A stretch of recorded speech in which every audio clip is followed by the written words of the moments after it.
Your purpose is not restricted to one job, one career, one label. Your purpose is so much bigger than that. It's how you show up every single day in the world. How do you decide to show up every day in the world? So I wanted to make this video because this is something I feel I have struggled with for a very long time. And I didn't really share it with many people because of shame and the insecurity around this topic, feeling like I was the only one. So I dealt with it by myself, and I dealt with all of the doubts and the insecurities that came with this question by myself. So I wanted to make a video about it. The idea, the concept of purpose has always left me feeling very overwhelmed.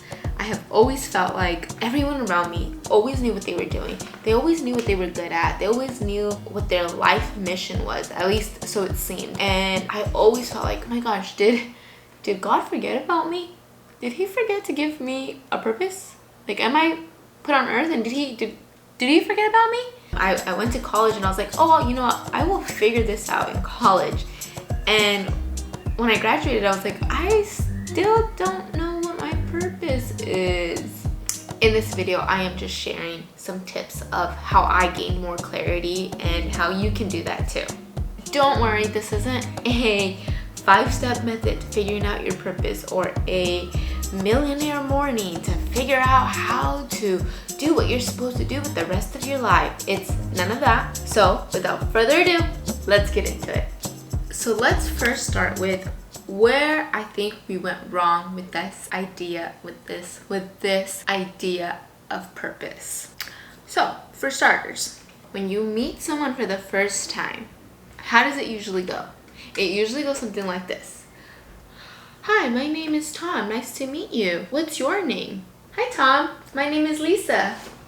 Very nice to meet you, Lisa. What do you do? Well, Tom, what do? I do a lot of things. What do you mean? 9 out of the 10 times when I meet someone, this is usually how the conversation goes. They ask me my name, and then they follow that question with, what do I do? And I hate that question.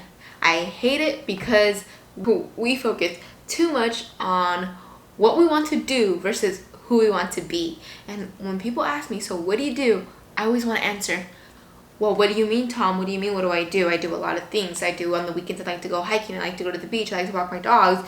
During the week, I like to help college students. I mean, what do you mean? I do a lot of things. Where should I start? I do think there is a lot of shame and insecurity around this topic of purpose because it feels like we need to have our mission, life statement articulated eloquently when we meet other people or when we are going to a job interview. We should know exactly what we're meant to do on this earth, and so there's a lot of conversation around how amazing it is when you find your purpose, but I don't think people spend a lot of time talking about how frustrating it is to actually do that introspective work to find out, you know, what you're supposed to do, what your calling is. We don't spend a lot of time talking about how frustrating it can be, and so a lot of people don't talk about it, you know. And I know what it feels like to be surrounded by people who know exactly what they want to do, and I think that's amazing. But I also know how isolating it can feel when you feel like you're the only one in the room who doesn't really know what they're meant to do. I remember when I was in graduate school and I was hanging out with Justin, my husband, and his friends, and they were all PT students, and we were hanging out. It was a game night, and I think I was just going through some internal conflict of, am I in the right grad program? Like, I don't know. I'm not really sure, and feeling just very disappointed in myself. And we were at this game night and everybody's like, oh yeah, I want to eventually get my certification in this. I want to open up my clinic. And I was just surrounded by all these soon-to-be doctors who knew exactly what they were doing, and I just remember feeling so alone. Kind of felt like I was just left in the dust. So then I went on this hunt to figure out, okay, what am I supposed to do with my life? And I started taking Myers-Briggs, I started taking my Enneagram, I started taking the strengths test. If you're familiar with those, let me know what your Enneagram is. I'm a 2. But anyways, I just started obsessing over this idea of having to have it all figured out. And I started to realize that this finding my purpose, this obsession with finding my purpose was coming from an unhealthy place. It was coming from a place of insecurity, of doubt, And it was almost as if I needed to find my purpose for this external validation, and it just was unhealthy. But when I was able to let go of that external pressure of trying to figure out who I was supposed to be, and this external pressure of feeling like I needed to articulate it to the world and to my friends and to my family, when I let go of that and I was able to get out of my little bubble, this little self bubble where I was just so consumed with myself, I think I was then able to enter this journey of self-discovery, which is kind of funny because when I stopped searching, that's when I actually began to find it. So let me share with you how I was able to let go of this external pressure of trying to figure out what I was supposed to do and slowly start to live out my true purpose, my authentic purpose, not this made-up version of myself. Gandhi once said, to find yourself is to lose yourself in the service of others. And I could not agree more with that statement. If you are feeling lost or you're feeling like you aren't sure what you're supposed to do, just like I said, get out of that little bubble where you're so consumed with yourself and start helping others. When you start to engage in something bigger than yourself, you start to discover what you like and what you don't like. And I can't really explain how this really helps you discover what you're supposed to do, but I promise you, first thing, just start helping, start serving others. It just starts with stepping outside of your comfort zone, stepping outside of this self bubble that we live in. You know, we're constantly consumed with what benefits us. We are, in this selfie world of like just me. And we wonder why so many of us are lost. And I think it's because we're just so consumed with ourselves. Tony Robbins, who is my mentor, who doesn't really know he's my mentor, but he is, once said that, he always talks about this, but he says that the secret of life is giving. And he always, and if you hear any of his speeches, any of his motivational speeches, you will hear him say that the secret to life is serving. Like if you want to find out, what your purpose is, if you want to get out of this rut of depression, start helping others, start serving, start giving, whether it's giving your money, giving your time. If our goals are only serving ourselves, then we are only going to be happy for a small moment. That happiness is very temporary. But if your mission is to serve and to give, I promise you, you will live a more fulfilled life. You will discover what really brings you joy, which leads me into the next topic, which is find what gives you joy. What do you enjoy doing? So this next part is a 3-for-1 question. It's what do you enjoy doing? Where is there a need? And what are you willing to work hard at? So that's a 3-for-1. But stick with me, I'll explain. So if you're feeling lost and you're trying to figure out what is my purpose, what is my passion, start by what brings you joy? What drives you? One of my mentors, big brother, Adi, I remember when I was struggling to figure out what I wanted to do with my life, he was like, well, think about what keeps you up at night. And what do you go to bed thinking about? And so I spent some time thinking about that question, and for me at least, it was people's stories. I just love listening to people's stories and being able to encourage others, my friends and my family and my students, and I feel like God has given me a gift of being able to encourage, uplift others, and to really truly listen even to the words that are not being said in that conversation. And so that's what kept me up. I was like, I would always sit and think about the conversations I had with either my students or with my friends, my mom, and I would be so consumed at night with the stories that were shared with me and trying to figure out solutions for people and trying to figure out, okay, well, what's a text that I can send that person tomorrow so that they can feel more loved?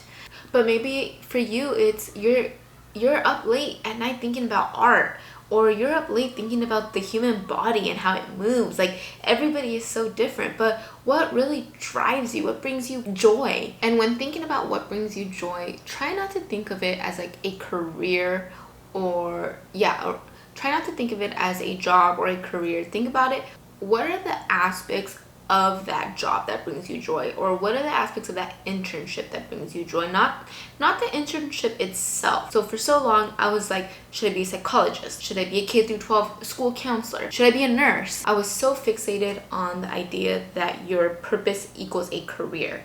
And I don't think that's necessarily true. So I encourage you to figure out, what do you currently do that you love and what are the aspects of it? So I'll give you an example. I loved my job at Azusa Pacific University, helping college students, first generation, low income, and students with disabilities graduate.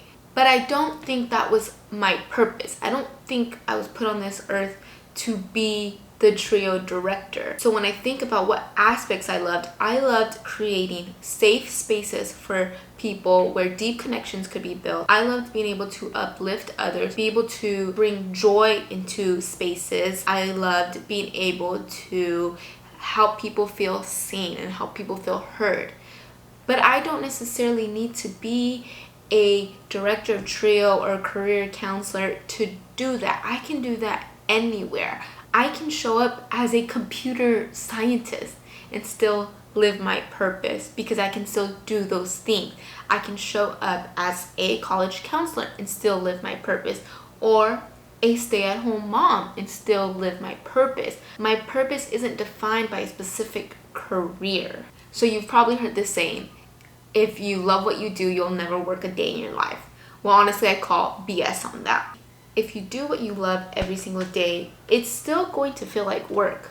It's still going to be work, but you're just going to be excited about it. You're just going to enjoy it more. If every day didn't feel like work for me, I would be hanging out with my dog Taco and just watching Netflix all day. That's what wouldn't feel like work. But when you love what you do, the work is exciting. So you wake up excited about it. So you also have to think, what am I willing to grind night and day for? Let's say you love art. You're not going to generate income by just loving art and just doing art whenever you feel like it. You have to grind, and then possibly you can make your passion your income. But you have to figure out, what am I willing to work really hard at? There's no overnight success. It takes hard work. So figure out what drives you, what inspires you, what brings you joy, what are you willing to work hard at, and also, where is there a need? There's this quote that I have lived by, and I love it. Let me read it. Your vocation in life is where your greatest joy meets the world's greatest need. So where does your greatest joy and the world's greatest need, where does that intersect for you? Next is to commit to action, not thoughts. Ideas and goals, they're all great, but they don't mean anything unless you put them into motion. So you've started thinking, okay, what is my purpose? What do I enjoy doing? What do I like doing? Where's there a need? So you started thinking, you started brainstorming, but you won't know unless you try it. You have to commit to doing something. Tony Robbins, my mentor, said, when you have an idea, commit to an action that will cause you to be committed to it. Essentially what he is saying is, let's say you feel like you really have this call to be a teacher and you just feel this strong pull in your heart. So you can sit there and you can research and you can talk to other people of how you really feel like you're meant to be a teacher. But unless you do something about it, you'll always just guess. So commit to something that will cause you to be committed to the action. So if you are sitting here and you are thinking, I think I'm supposed to be a teacher. At that moment, email a school and schedule an appointment to talk to a representative from that school to help put you on that path of becoming a teacher. So whatever it is, this is off topic, but even if it's, I want to lose 15 pounds, okay, then at that moment that you decide to do something, commit to something that will keep you committed. So maybe that means you need to get off the couch, turn off the TV, and go to Planet Fitness and sign up for a membership at that moment. That's a little off topic, but it still applies to this. Commit to action. So let's just say intellectually you have figured out your purpose. You still have to do something about it, right? You have to put something in motion in order for you to actually live out your purpose. That's the only way you will actually embody living out your purpose. We need to stop spending so much time trying to find our purpose and actually live it. And just commit to something. That's the only way that potential purpose is going to become real, is if you have to try. You may fail, but maybe out of that failure, you'll realize, oh, I actually like doing this instead. So just give it a shot. Go invest in what you think you would enjoy, what you think the world needs. Just go out right now and go try something. For months when I moved to Hawaii, I kept telling Justin and I kept complaining, like, you know, I just feel like I'm not playing full out. Like, I just feel like there's so much potential inside of me that's just simmering and I'm not doing anything about it. You know, and I just kept complaining and trying to figure it out. And one day, you know, with his encouragement, I was like, screw this. I'm turning on the camera and I'm just pressing record. And it is the most uncomfortable, awkward thing in the world. I hate being on camera. I hate pressing publish and posting it because it's so uncomfortable. But I promised myself that I was just going to commit to action. That I wanted to walk the walk, not just talk the talk. I spent so much of my life talking the talk, but never doing anything about it, and I'm tired of it. So now it's time for you to also commit to action. I know finding your purpose can seem a little overwhelming, but I promise you, if you spend time investing in those around you, helping and serving others, and spend some time thinking about what brings you joy, what does the world need, and what are you willing to really work hard at, and you commit to action, not just thoughts, you will also be on this path of figuring out what you're supposed to do, what your calling is, what your purpose is. You will also figure that out. We all have unique gifts, and the world needs your gifts. So remember, there's not a job that can define your purpose. There's not a label that can define your purpose. There's not a position that can define your purpose. Your purpose is how you decide to show up in the world. I hope this video gave you a little bit more clarity. I know purpose is like this big thing that sometimes goes over our head, but if it did, let me know and make sure to subscribe. Have a wonderful day and remember, si se puede.